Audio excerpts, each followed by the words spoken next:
Buenas tardes, doctora Chalco. Buenas tardes, chicos. Entonces vamos a empezar con ginecobstetricia, ¿ya? Vamos a hacer una clase relativamente corta. Vamos a terminar, voy a almorzar.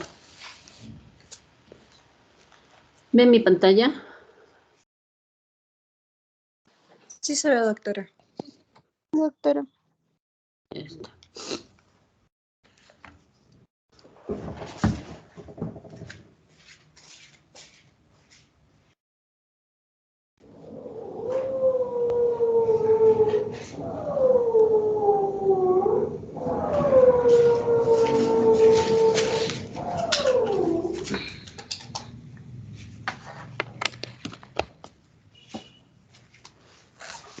Muy bien, empezaremos con ginecobstetricia.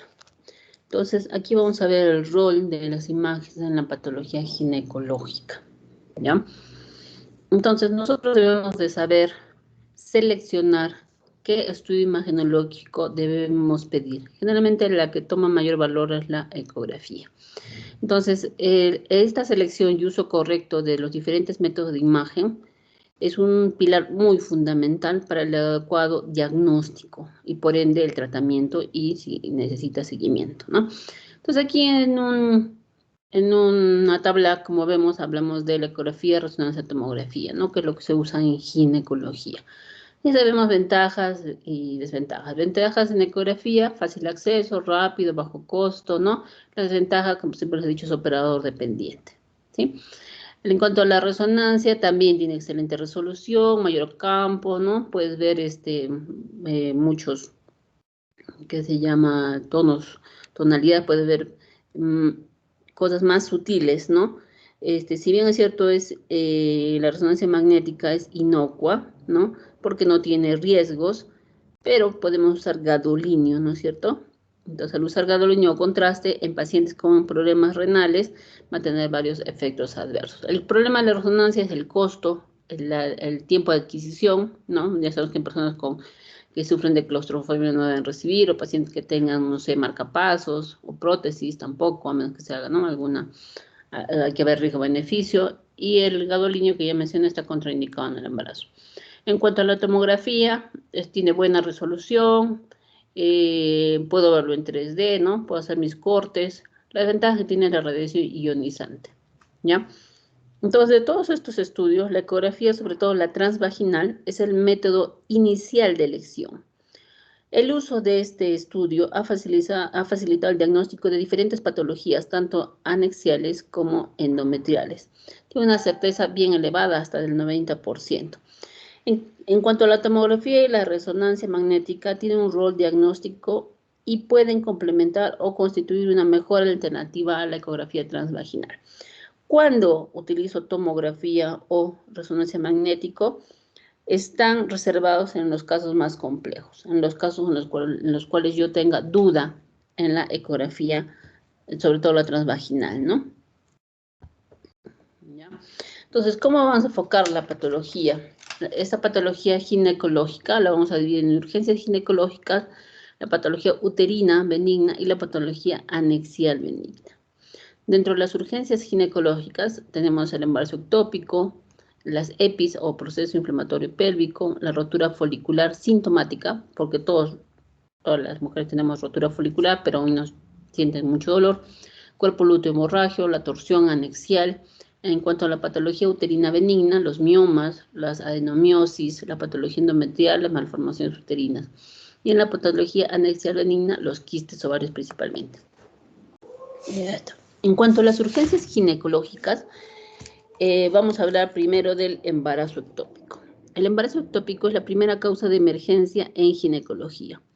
Entonces, en este caso, cuando yo sospecho embarazo ectópico, debo pedir una ecografía transvaginal. Entonces, esa va a ser nuestra primera herramienta de ayuda al diagnóstico.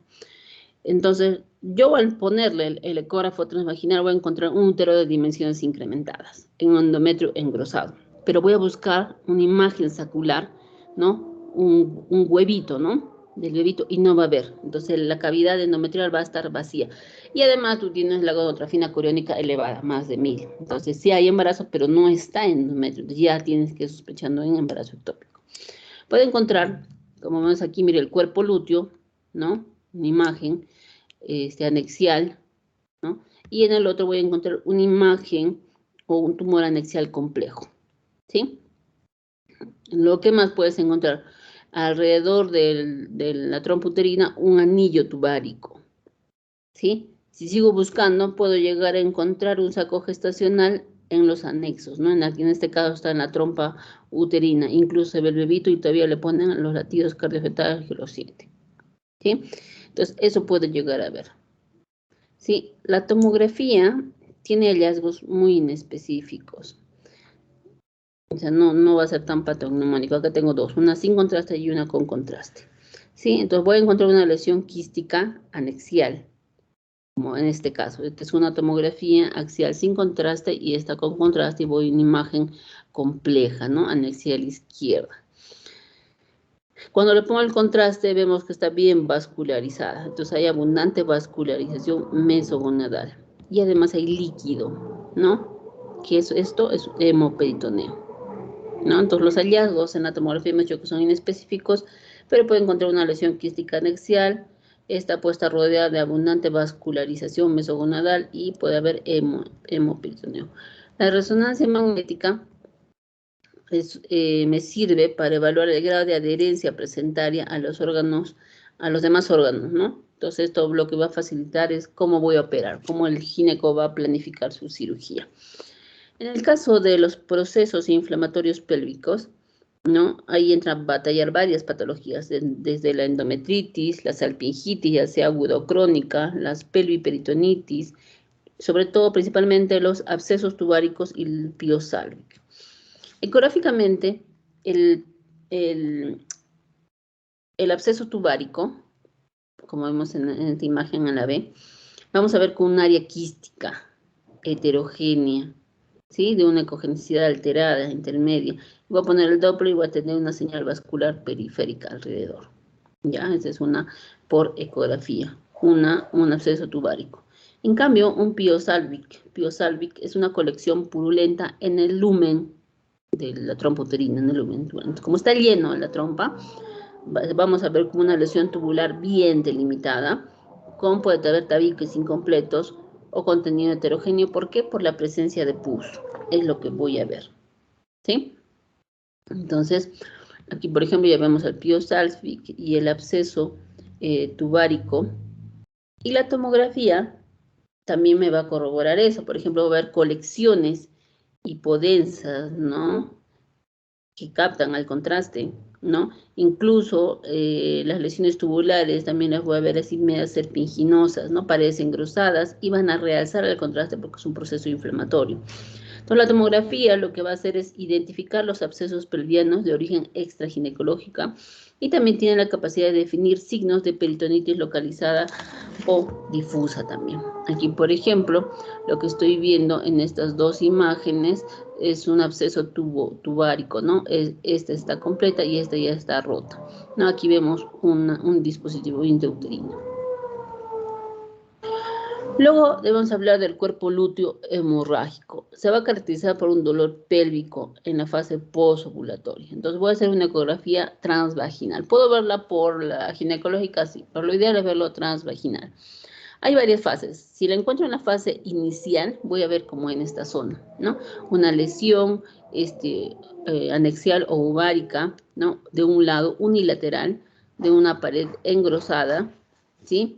Cuyo interior lo voy a ver es heterogéneo, como una malla reticular, o también llamada en tela de araña, ¿sí? Miren, el Doppler discretamente pinta alrededor. Con el tiempo, esta lesión, sabemos que es sangre, se va a consolidar el coágulo, ¿no? Entonces, el interior del quiste va a mostrar la imagen, y se vemos anecogénica, sí, pero esta imagen que va a estar pegada va a ser ecogénica, móvil. Le pongo el Doppler y voy a ver esta señal periférica, ¿no? Señal de flujo vascular periférico. Entonces, hay que ver la evolución de la lesión, ¿sí? En la tomografía también me puedo orientar el cuerpo lúteo, pero si encuentro un quiste menos de 3 centímetros, también contenido denso, paredes discretamente irregulares y también puede haber líquido libre en cavidad, ¿sí?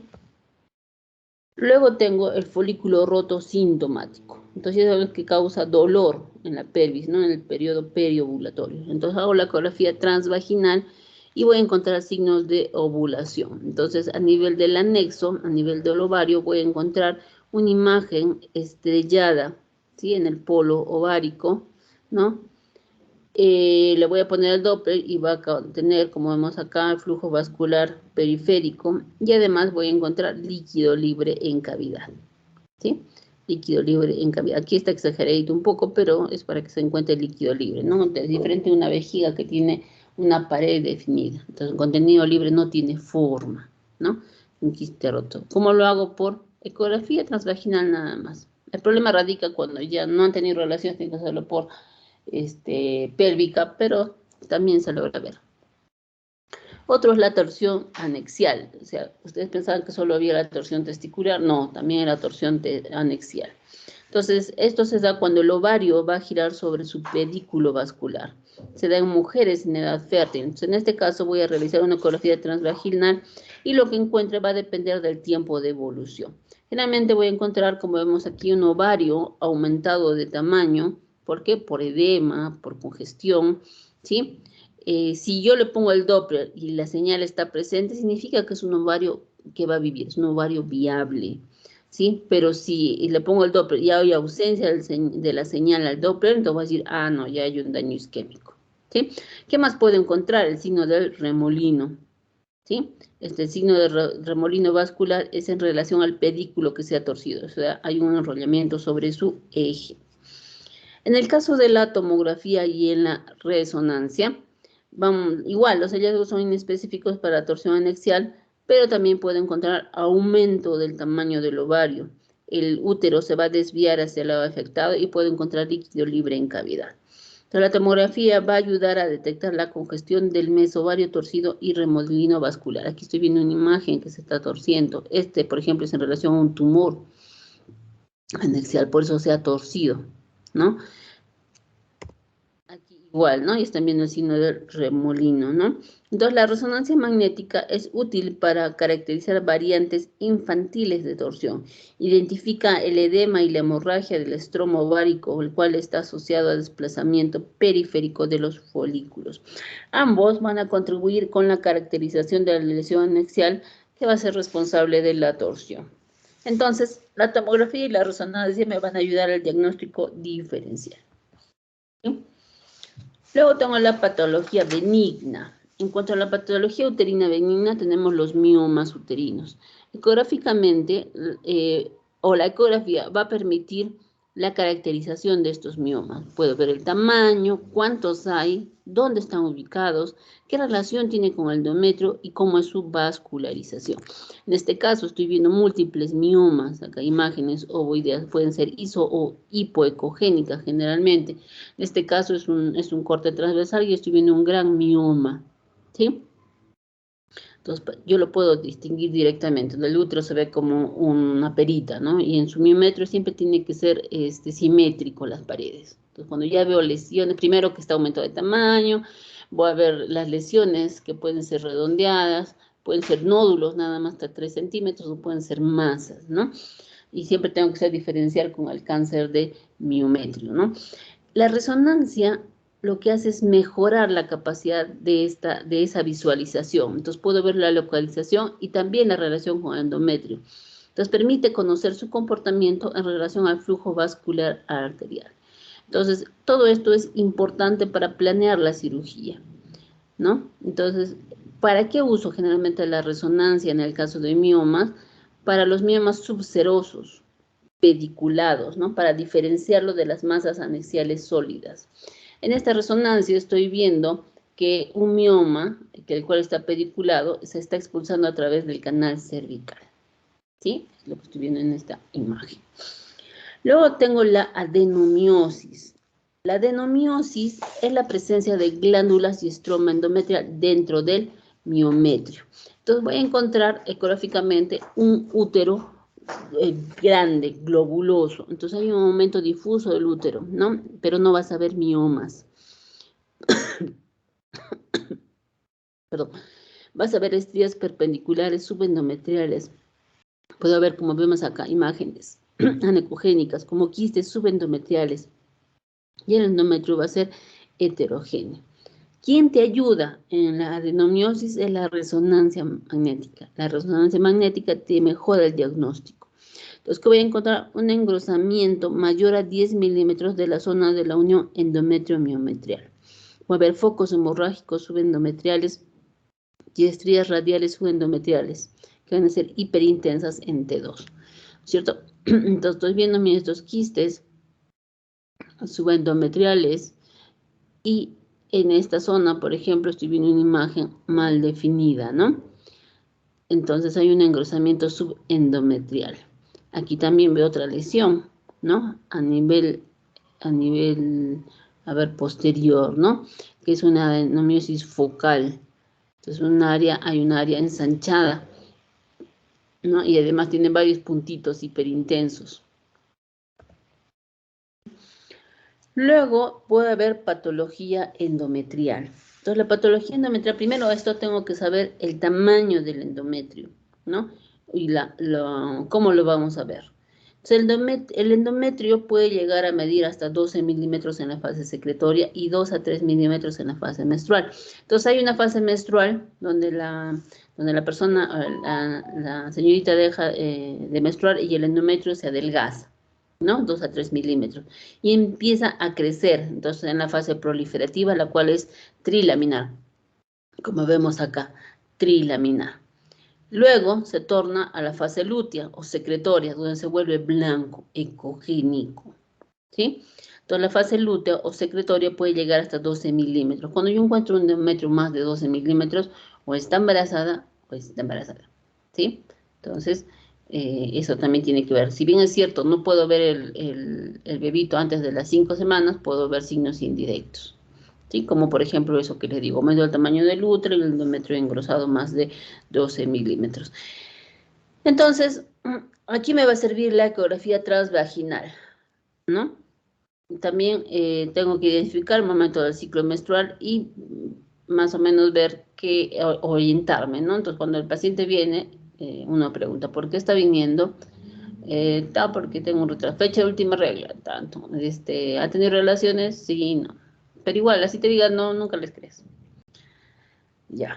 Entonces, vamos a tener primero un engrosamiento endometrial. Entonces, ya hemos dicho las medidas, ¿no?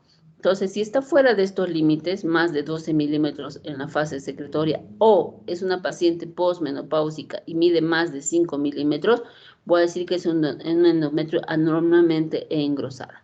Entonces, ¿qué debo de hacer? Debo buscar lesiones endometriales, que pueden ser focales, o puedo buscar hiperplasia endometrial, que es lo benigno, o puedo buscar NM de endometrio, cáncer de endometrio, ¿no?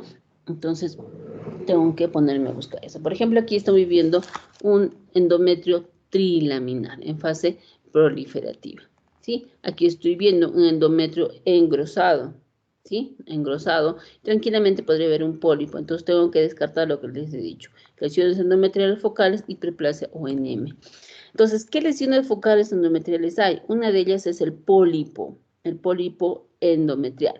Lo voy a ver como vemos acá, un nódulo blanco, hiperecogénico, bien delimitado, que no afecta a la unión endometrio-miometrial, ¿no? Y lo que voy a ver es de que es una imagen, le pongo el Doppler y va a tener un pedículo, ¿no? Un vaso central único y discurre por el pólipo, ¿sí? Luego tengo los miomas, como vemos aquí, no sé si ven mi flechita, pero los miomas submucosos, que es una lesión redondeada, hipoecogénica y con un límite poco definido con el miometrio, o sea, no puedo ver bien este borde, ¿sí?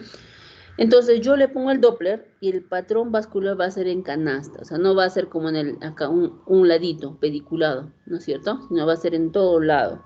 ¿Sí? Entonces tiene vasos periféricos, ¿sí? Entonces, en este caso, ante la duda entre los dos y no estoy seguro, le voy a pedir otro estudio, que es la histerosalpingografía o histerosonografía.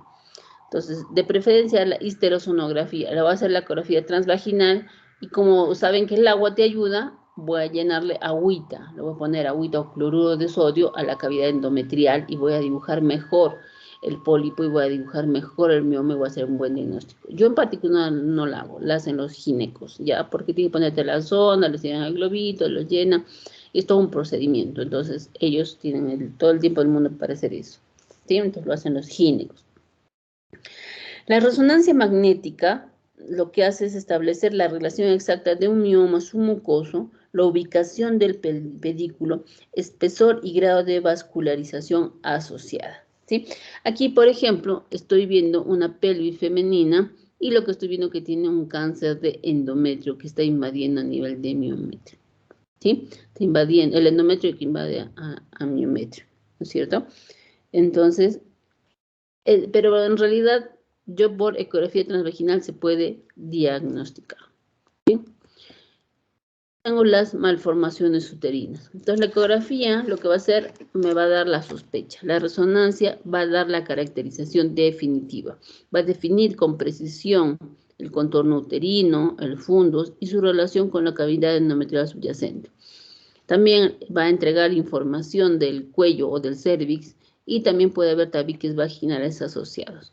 Entonces, la ecografía transvaginal sí me va a orientar, como vemos aquí, y estoy viendo 2 endometrios, ¿sí? Y la resonancia lo voy a caracterizar bien, pero el gol estándar para las malformaciones uterinas es la histeroscopía o, por último, la laparoscopía diagnóstica, pero la histeroscopía voy a entrar a mirar, ¿sí? En cuanto a la patología anexial benigna, la ecografía es la técnica de elección en su diagnóstico.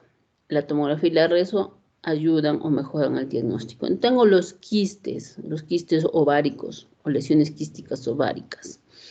¿Ya? Entonces tengo el quiste simple. Entonces ya saben que un quiste simple es como un globo de agua. Entonces va a ser una imagen ovoidea de paredes finas, lisas, ¿no? Contenido anecogénico y tiene refuerzo acústico posterior. Tú le pones el Doppler o no tiene o tiene muy poquito a nivel periférico, ¿sí? La tomografía te va a ayudar, la resonancia de la tomografía te va a ayudar cuando es una lesión muy grande, digamos, ¿sí? Luego tenemos los quistes mucinosos. Los quistes mucinosos miden más de 10 centímetros, por ejemplo, las de acá abajo, ¿sí? Miden más de 10 centímetros de diámetro, presentan múltiples tabiques y no hay nódulos en su interior. Son los quistes mucinosos. Otra patología que tengo son los teratomas. Los teratomas es la neoplasia ovárica más frecuente. A mí, por ejemplo, me ha pasado un residente, me dice, doctora, a ver, ¿qué me encuentra? Me dice, no, ya pues, se echa todo y un teratoma grande. Entonces le digo, es un teratoma. Ha sido incidental porque ni síntomas tenía la doctorita. Y le hago el otro y el otro era más pequeño. Y estamos entre duda en que sí y no, porque no se veía bien, porque ustedes se dan cuenta de la grasa como se ve acá. Por ejemplo, ecogénico, parece aire. Le hacemos la tomografía y ahí tienen los dos lados. La operaron, por suerte sus ovarios se salvaron, entonces puede ser mamá, todavía no se embarazaron. Entonces, es frecuente, ¿no? Si yo lo he encontrado, con eso ya le estoy diciendo que la neoplasia ovárica más frecuente es el teratoma. Fácil, les pongo en su examen, ¿no? Entonces, los teratomas se caracteriza porque tiene elementos celulares maduros. Ecográficamente, vamos a ver como vemos aquí en el A, una tumoración compleja donde tiene dos componentes, sólido y líquido. Puede haber nódulos ecogénicos, ¿sí? O focos calcificados, y al Doppler voy a encontrar una vascularización periférica. La tomografía lo que va a hacer es confirmar el diagnóstico, es de que tú puedes utilizar tus unidades Hanfield, ¿sí? Aquí, por ejemplo, estoy viendo una tomografía. Acá, por ejemplo, tiene calcificaciones. Y aquí estoy viendo sin contraste y con contraste. ¿No? No, es resonancia, perdón. No, está bien, es resonancia. Aquí estoy viendo que estoy suprimiendo la grasa. Y como es grasa, sí se suprime, ¿no? Entonces son elementos maduros. Otra patología es la endometriosis ovárica. La endometriosis ovárica es la implantación ectópica de tejido glandular endometrial, pero a nivel del ovario. Entonces, van a ser quistes de chocolate. Entonces, aquí me va a ayudar la ecografía transvaginal, ¿sí? Entonces, voy a ver, como vemos ahí, una imagen quística, pero que tiene componente denso, ¿no? Bien denso, ¿sí? En la resonancia lo que puedo encontrar es un quiste con hiperseñal en T1 o hipointenso en T2, pues muy sensible. En cuanto a la gestación, puede haber una gestación normal en el primer, segundo y tercer trimestre, ¿no?